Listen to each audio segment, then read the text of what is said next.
So ఒకప్పుడు మీరు starting of your కెరియర్లో మీకు మీరే పోటీ, ఒక సంవత్సరానికి ఆల్మోస్ట్ 13 సినిమాలు రిలీజ్ అయ్యేది, ప్రతి నెల ఎవ్రీ మంత్ ఒక సినిమా. ఎట్లా మేనేజ్ చేసేది సార్ మీరు అసలు? మీకు మీరే పోటీ, అసలు ప్రతి ఒక్కరము మేము లైక్ అరే వచ్చింది ఏ సినిమాకి పోవాలి, అసలుకి హాలిడే వస్తే ఇది సూపర్, ఇక మా ఫ్రెండ్స్ టీమ్ అయితే దీనికి వెళ్దాం కదా దీనికి వెళ్దాం. ఎట్లా మేనేజ్ చేసేది మీరు? జనరల్గా నా సైకాలజీ ప్రాబ్లం ఏంటంటే, ఆ రోజుల్లో అంటే నేను పెద్ద బ్యాక్గ్రౌండ్ లేకపోతే ఎవరో ఇంత పెద్ద మనని ఎంకరేజ్ చేసేవాళ్ళు ఎవరు లేరు కదా.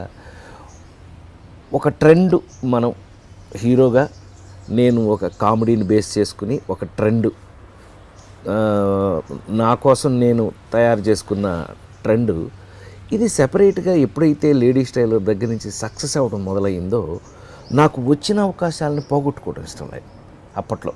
అంటే అప్పుడు సైకాలజీ ఏంటంటే, నాకు ఒకవేళ అవకాశం పోతే మళ్ళీ వస్తుందో రాదు, బిగినింగ్ డేస్ కదా భయం అనమాట. ఆ భయంలో ఏంటయ్యానంటే వచ్చిన అవకాశాన్నల్లా వాడుకుని నేను వీలైనన్ని చేయటం జరిగింది. చేసేటప్పుడు తెలియలేదు ఎక్సైట్మెంట్లో. రిలీజులు మొదలయ్యేటప్పటికి అన్నీ రిలీజ్ అవ్వాల్సిందే కదా, పనిచేసినవి అన్నీ రిలీజ్ అవ్వాల్సిందే కదా. ఒకదానికొకటి రిలీజ్ అవటం వెళ్తూ ఉంటే చివరికి నన్ను అందరూ తిట్టడం నేను తిట్లు తిన్నాను బాగా. ఏంటంటే నువ్వు వేరే సినిమా నీకు పోటీ అది పర్వాలేదు, నీ సినిమా నీకే పోటీ, నీ మీద ఎక్కుతుంటే మళ్ళీ నీ సినిమా మీద నీ సినిమా ఎక్కుతుంది, మరి అన్నీ నువ్వు చూసుకోవా అది ఇది అంటే అప్పట్లో తెలిసేది కదా, అయింది అప్పటికి అయిపోయింది. సో కొన్ని మనం అనుకునే లోపల అయిపోతాయి. జీవితం అంటే అంతే, మనం అనుకునే లోపల అది అయిపోతుంది. ఇప్పుడు మన ఇద్దరం మాట్లాడుకోవాల్సిన గమ్మత్తు ఏంటంటే, హీరోగా ఆ రోజున చేస్తూ నాకున్న అవకాశాలకి ఎక్కువ సినిమాలు చేయడం వల్ల రిలీజుల్లో ఒకదాని మీద ఒకటి ఎక్కేయటం అది జరిగింది కదా. మరి ఇప్పుడు అద్భుతమైన క్యారెక్టర్లు ఈ 42 ఏళ్ళ తర్వాత అన్నీ గుర్తుండిపోయే పాత్రలు నాకు ఈ జనరేషన్ దర్శకులు రచయితలు అందరూ నిర్మాతలు ఇస్తున్నప్పుడు ఈ స్పెషల్ క్యారెక్టర్స్ కూడా ఒకదాని మీద ఒకటి ఎక్కడం ఏంటి, ఇది టూ మచ్ కదా. 2 రిలీజ్లు మళ్ళీ ఒకటే రోజు. సో మిమ్మల్ని మీరు చూసుకోవాలి అంటే ఏ సినిమా కావాలో అర్థం కాదు. అదే లేదు, ఏం లేదు. పండగ కాబట్టి మీకు నేను ఇచ్చే ఆప్షన్ ఏంటంటే, ఇది బ్రహ్మాండమైన సంక్రాంతి పండగ బంది. ఈ పండగకి మనం ఒక సినిమా చూసి ఆగిపోవాల్సిన అవసరం లేదు, బోల్డంత అవకాశం ఉంది. 4-5 సినిమాలు కూడా చాలా బ్రహ్మాండంగా ఆడిన రోజులు ఉన్నాయి. అందుకని హ్యాపీగా ఒక సినిమా చూసి రెండో సినిమా చూసి అన్ని సినిమాలు బ్రహ్మాండంగా ఉంటాయి.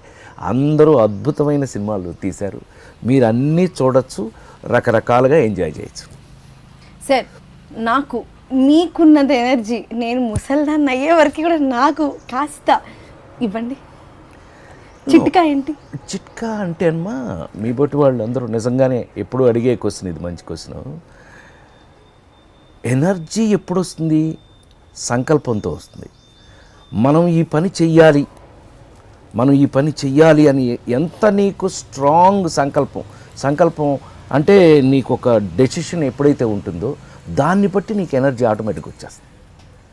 సో నీకు ఆ పని మీదే ఉంటుంది తప్ప, నా మీద జనరల్ కామెంట్ అదే కదా, నేను పొద్దున వచ్చినప్పుడున్న ఎనర్జీ రాత్రి 2:30 కూడా అట్లాగే ఉంటాడు ఈయన, ఏం మార్పు అంటే మనకు ఆ పని మీద మనకు ఉన్నటువంటి ఇంట్రెస్ట్, ఆ పని మీద. ఇప్పుడు సినిమా ఉంది, సినిమా ప్యాషన్, నాకు ఇష్టం.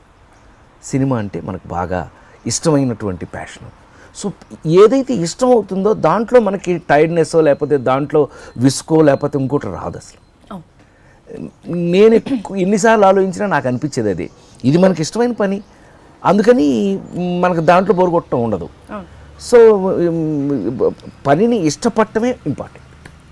అది ఏ పనైనా మనం ఇష్టంతో ఎగ్జాక్ట్లీ నువ్వు ఇష్టంతో. ఇప్పుడు అద్భుతంగా చదువుకునే వాళ్ళు ఉన్నారు, అద్భుతంగా కొత్త కనిపెట్టేవాళ్ళు ఉన్నారు, అద్భుతమైన పెర్ఫార్మర్స్ ఉన్నారు, అద్భుతమైన రాజకీయ నాయకులు ఉన్నారు, అద్భుతమైన ఇండస్ట్రియలిస్టులు ఉన్నారు. వీళ్ళంతా ఇలా ఉండడు, అద్భుతమైన పెయింటింగ్ వేసేవాళ్ళు ఉన్నారు. ఇట్లా అందరూ వాళ్ళ దీంట్లో వాళ్ళు గొప్పవాళ్ళు అవ్వడానికి కానీ ఎనర్జెటిక్గా పనిచేయడానికి కారణం దాని మీద ఇష్టమే, ప్యాషన్, దాని మీద ఉన్న ఇష్టం. అది నిజమని నేను నమ్ముతాను. ఏదైనా నాతో స్టార్ట్ అవ్వాలి, నా దీక్ష తీసుకోవాలి. Deeksha should take deeksha. Yes sir. So ఇప్పుడు ప్రతి ఒక్క సినిమా మీరు స్నేహం నుండి చూసుకుంటే ఇప్పుడు కాలేజ్ కుమార్ వరకు 245 సినిమాలు చేశారు. ఈ 245 డైరెక్టర్స్ మిమ్మల్ని ఊహించుకొని రాస్తారు అనే విషయం మాకు అర్థమైపోయింది. సో ఆ పర్టికులర్ క్యారెక్టర్ని మీరు ఆ సెకండ్స్లోనే ఎట్లా మోల్డ్ అయిపోతారు? ఇది యాక్చువల్గా ఏంటంటే మాకు ఫిల్మ్ ఇన్స్టిట్యూట్లోనే 2-3 సబ్జెక్ట్స్ చాలా ఉపయోగపడినాయి నాకు. అబ్జర్వేషన్, ఇమాజినేషన్, ఇంప్రవైజేషన్, ఇవన్నీ మాకు అంటే అన్ యాక్టర్ ప్రిపేర్స్లో అంటే ఒక నటుడిని తయారు చేయడానికి సిస్టమ్స్ ఇవన్నీ. అందులో బాగా సక్సెస్ ఏంటంటే అబ్జర్వేషన్. ఇప్పుడు కథ రాసేవాళ్ళు కూడా మనలాంటి మనుషులే కదా. వాళ్ళ ఇమాజినేషన్లో ఎక్కడో చూసిన క్యారెక్టరు, ఎక్కడో తగిలిన క్యారెక్టరు, లేకపోతే ఒక ఇమాజినరీ క్యారెక్టరు ఏదో ఒకటి ఉంది అని అనుకో. ఫర్ ఎగ్జాంపుల్ అది మనం తీసుకోవటమే. మన అబ్జర్వేషన్లో ఇప్పుడు ఆ నలుగురు సినిమా ఉంది.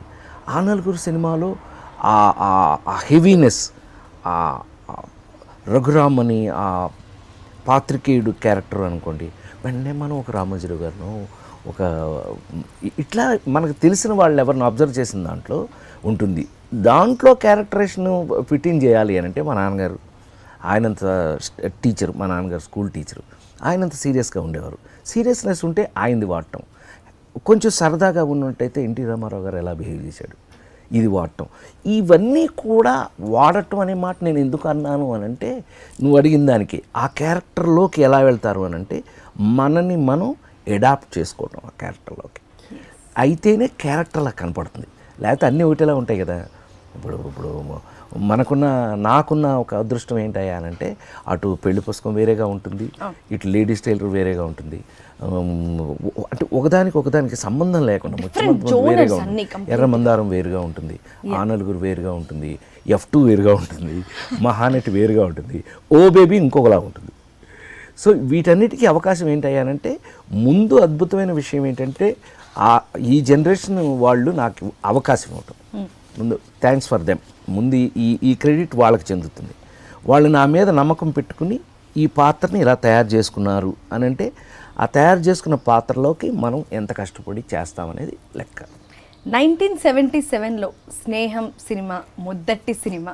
ఆ సినిమా ఫస్ట్ డే షూట్కి మీకు కాల్ షీట్ రాగానే, ఫస్ట్ డే సెట్లో అడుగు పెట్టగానే వాట్ ఆల్ ద థింగ్స్ మీ మైండ్లో రన్ అయినాయి?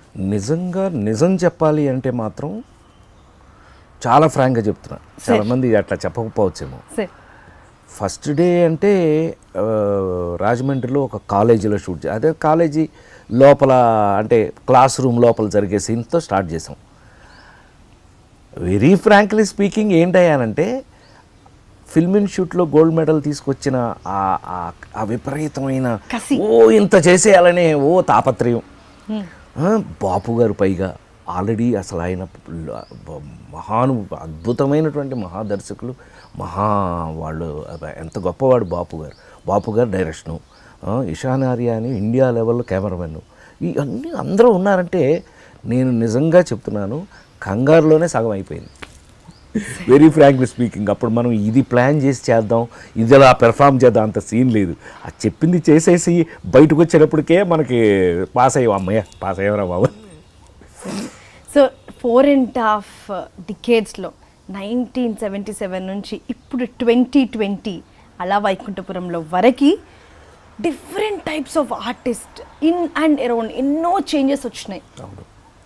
డిజిటల్ మీడియా కానీ లేకపోతే ఎవ్రీథింగ్ టెక్నాలజీ కానీ. సో ఏమేమి చాలా తేడాలు మీరు గమనించారు? అసలు టు బి వెరీ ఫ్రాంక్, సినిమాలోనే ఫిల్మ్స్లో ఫిల్మ్ పోయింది, ఫిల్మ్స్లో ఫిల్మ్ వాడలేదు కదా, డిజిటల్ అయిపోయింది కదా మొత్తం. అంతకుముందు సినిమా అంటే ఇట్లా పెట్టి డబ్బాలు ఒక 32-33 డబ్బాలు మోసుకొని వెళ్ళేవాళ్ళం సరదాకి. అన్ని పనుల్లోనూ ఎంటర్ అయ్యేవాడిని నేను. నాకు అదొక సరదా, నేర్చుకోవడం సరదా అన్నీ అని. ఎడిటింగ్ రూమ్కి ఇట్లా డబ్బాలు మోసుకెళ్ళేవాళ్ళం. ఇప్పుడు మొత్తం 400 కోట్ల సినిమా, 300 కోట్ల సినిమా కూడా ఇంతే అయిపోయింది. ఏమంటే చిప్పు మొత్తం సినిమా ఇంత అయిపోయింది. Cinema has become so small. So మార్పులు అనంటే కనుక నా పరంగా చెప్పాలి అనంటే నాకు అది అదృష్టంగా నేను భావిస్తూ ఉంటా. ఎందుకనంటే మిచెల్ కెమెరా అని ఉండేది, ఇంత పెద్ద మన మాయాబజార్లు ఇవన్నీ తీసిన సినిమా కెమెరాలు ఇంత పెట్టి వస్తే ఇట్లా కెమెరా మూవ్ అవుతుంది. ఒక దాంట్లోంచి ఒక స్ట్రైట్గా వ్యూ ఫైండర్ కనపడదు, పక్కన వ్యూ ఫైండర్ వేరేగా ఉంటుంది, ఫ్రేమ్ వేరేగా ఉంటుంది. అందులో చూసి మూసి ఈ ఫ్రేమ్ని వీళ్ళు ఆ కెమెరా దగ్గర నుంచి ఇదిగో ఇప్పుడు వీళ్ళు తీస్తున్నారు 7D 5D ఈ కెమెరాల వరకు కూడా 5Dలు ఈ కెమెరాలు వచ్చేసినాయి కదా. అంటే ఏంటి, ఆ స్టిల్ తీసేస్తున్నారు, దాంతోనే సినిమా కూడా తీసేస్తున్నారు. అంత మార్పులు అంటే జనరేషన్లో మధ్యలో ఎన్ని రకాల కెమెరాలు మారుతూ వచ్చినాయి, ఎన్ని రకాల 3-4 జనరేషన్లు మారి వచ్చాను నేను ఇప్పటికి. ఇప్పుడు కుర్రాళ్ళు అంటే సూపర్ స్టార్ మహేష్ బాబు దగ్గర నుంచి బన్నీ అల్లు అర్జున్ దగ్గర నుంచి జూనియర్ ఎన్టీఆర్ దగ్గర నుంచి అందరూ లవ్లీ బాయ్స్, వీళ్ళందరితో పని చేస్తున్నాను అని అంటే ఒక్కోసారి నమ్మబుద్ధి ఇది. ఎక్కడ స్టార్ట్ అయ్యాం మేము, కృష్ణ గారు, శోభన్ బాబు గారు, రామారావు, నాగేశ్వరరావు గారు, రామారావు గారితో దగ్గర నుంచి కృష్ణ, శోభన్ బాబు గారితో మరీ ఎక్కువ అన్నయ్య వాళ్ళిద్దరితో మరీ ఎక్కువ చేశాను. ఆ జనరేషన్ నుంచి ఇప్పుడు ఈ జనరేషన్ వరకు నెక్స్ట్ జనరేషన్స్ మారుతూ వీళ్ళందరితోనూ కూడా నేను బాగానే అడ్జస్ట్ అయ్యానని ఓబీబీ వరకు నమ్మొచ్చు. నువ్వు బోళ్ళన్ని మార్పులు, కెమెరాలు మారినాయి, ఆర్టిస్టులు పెర్ఫార్మెన్సెస్ మారినాయి. టు బీ వెరీ ఫ్రాంక్, ముందు రోజుల్లో ఏరా అంటే ఏరా అని ఉండేది. ఇప్పుడు అసలు ఎంత అయిపోయినాయి, ఇక్కడికి వచ్చేసి కెమెరా ఇక్కడ పెట్టి ఎంత సెన్సిటివ్ అయిపోయిందంటే ఏరా అనే పరిస్థితికి వచ్చాం. అంటే మార్పు, జనరేషన్ మార్పులు, అన్ని రకాల మార్పులు వచ్చినాయి. బట్ ఇంకా ఇక్కడ ఉండడానికి కారణం మాత్రం నేను జనరేషన్ మార్పుకి నేను వాళ్ళ తగినట్టుగా నేను అడాప్ట్ అవటమే నేను అనుకుంటున్నాను. సో ఒక సెరమిక్ ఇంజనీరింగ్ స్టూడెంట్గా కాలేజ్ డేస్ ఇప్పుడు మీ క్లాస్మేట్స్ ఏమంటున్నారు? నాకున్న ప్రాబ్లం ఏంటంటే యాక్చువల్గా గూడూరులో సెరమిక్ ఇంజనీరింగ్ చదివాను నేను. నా క్లాస్మేట్స్, నా రూమ్మేట్స్ అందరూ కూడా నాకు ఎంత ఆశ్చర్యంగా ఉందంటే, ఇప్పుడు నువ్వు ఇందాక రాగానే నన్ను ముట్టుకోవచ్చా మనిషేనా అని, ముట్టుకోవచ్చా అని ఎలా నువ్వు అంటే 40 ఏళ్ళు కెరియర్ని నువ్వు నోట్ చేసి, నువ్వు అసలు నీకు ఊహ వచ్చిన దగ్గర నుంచి రాజేంద్ర దగ్గర సినిమాలన్నీ చూసి ఈ మనిషేనా ఇవన్నీ చేసిందని ఒక తిరుగుతుంది కదా. అది నీకు అర్థమైంది, నీ ఫేస్ చూస్తే అర్థమవుతుంది నాకు. సో ఈ ప్రాబ్లము నాతో పాటు చదువుకున్న వాళ్ళు, నా రూమ్లో ఉన్న వాళ్ళు కూడా రాజా, నన్ను రాజా అంటారు వాళ్ళందరూ. ఇట్లా ఏంట్రా రారా అని నేను భుజమే చేయిస్తే వాళ్ళకి వింతగా ఉంది. నిజమేనా, నేనేనా ఆ రూమ్లో పక్కన మనం పడుకున్నవాడేనా, మనం ఆడుకున్నవాడేనా? అదొక గమ్మత్తైన స్థితి. ఇది మరి సెలబ్రిటీస్కి ఉన్న ప్రాబ్లమ్ నాకు తెలియదు కానీ, బట్ నేనైతే మాత్రం వాళ్ళ మీద ఎక్కేసి సంకల ఎక్కేసి నేను చాలా హ్యాపీగా ఉంటాను. వాళ్ళకి మాత్రం ఆ ఎంబారసింగ్ ఇంకా అలా ఉంది. ఇది నిజమేనా? ఇప్పుడు నేను కనపడను, ఇప్పుడు మీకు నేను ఎక్కడ కనపడతాను? నువ్వు గజేంద్రుడు కనపడతాడు, లేకపోతే రాజేంద్రుడు కనపడతాడు.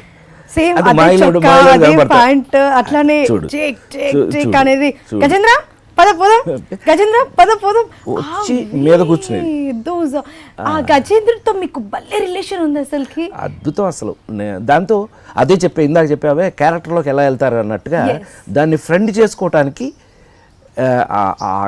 ఆ గజేంద్రుడు ఏనుగు ఏదైతే ఉందో దానికి 5 years ఏజ్, దాన్ని అడాప్ట్ చేసుకోవడానికి ఆ మామటి ఎవరైతే ఉన్నారో, దాంతోపాటు వచ్చిన ట్రైనీ ఎవరైతే ఉన్నారో, అతను ఏమేమి చేస్తున్నాడో అవి చూసేవాడిని. దానికి ఏదన్నా ఒకటి చేయమని చెప్పి అది చేయగానే నోరు తెరుస్తుంది అది, అంటే ఏమైనా పెట్టమని. సో అతని జేబులో చెరుకు ముక్కలు ఉండేవి, జేబులోంచి ముక్క తీసి నోట్లో వేసేవాడు దానికి. అది ఓకే అనుకుని హ్యాపీ అయ్యేది. ఓహో ఇలా ఉందని చెప్పి అన్ని పిలిచి నేను పక్కకి ఆడి జేబులో ఉన్నాయని నా జేబులో పెట్టుకున్నా. ఈ చిక్కీలు ఉంటాయి కదా, చిక్కీలో జేబులోనూ చెరుకు మొక్కలో జేబులో పెట్టుకున్నా. అది షార్ట్ కట్ అనగానే ఆ నోరు తెరిస్తే వాడి దగ్గర నోరు తెరవగానే నేను ఒకటేసా, నాతో పాటు వచ్చేసింది. ఇంకా మీరు నమ్మాలి, మన ఇంట్లో మనం పెట్స్, డాగ్స్, కుక్క పిల్లల్ని మనం ఎలా ప్యాంపర్ చేసి మీద ఎక్కించుకుని ఉంటామో సేమ్ అంతే, ఏమీ తేడాలి. సైజు పెద్దది అంతే తప్పితే it's also like cute one of the family members అయిపోతుంది. ఫ్రెండ్ అయితే ఫ్రెండ్ అయిపోయింది అంతే. అంత మీరు చెప్తుంటే నాకు ఇమ్మీడియట్ గా షూట్ అయిపోయినాక జూకి వెళ్ళేసి I want to make friendship. But you have to know వాళ్ళు రైట్ ట్రైనీస్ దగ్గరికి గబగబా వెళ్ళిపోయి మన పాటికి మనం చేయకూడదు. You have to take the safety and then do it. ఎప్పుడు యానిమల్స్ అవి మనకు తెలియనప్పుడు అవి